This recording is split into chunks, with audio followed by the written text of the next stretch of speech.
I feel so much closer to everyone around me knowing that we all came from these similar roots and we kind of dispersed out, but we really did come from those similar places and we do have those similar traits and those similar histories that we can share together. It's so cool and interesting to know. I believe that Jews are special.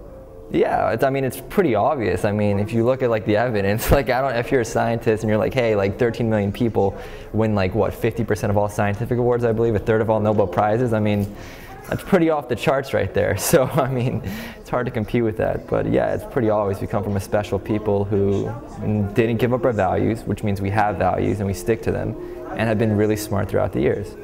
And that's the line I'm coming from. That's the genetics that make me right now, and it makes me really proud to know that.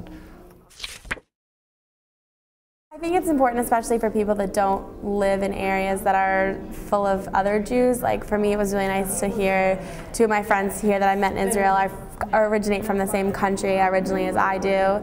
So I think that it enhances the sense of community for those of us that don't really come from strong Jewish communities back at home.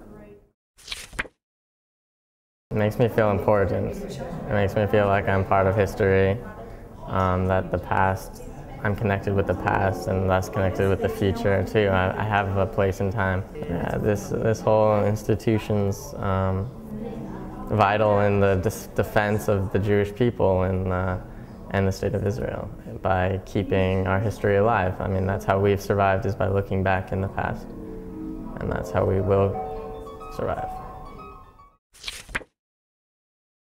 People, they always say to me, your house is in Canada, your family is in Canada, your life is in Canada, but your home is in Israel. And seeing the history and hearing everyone's stories and seeing how we're all so connected really makes me feel like Israel is my home.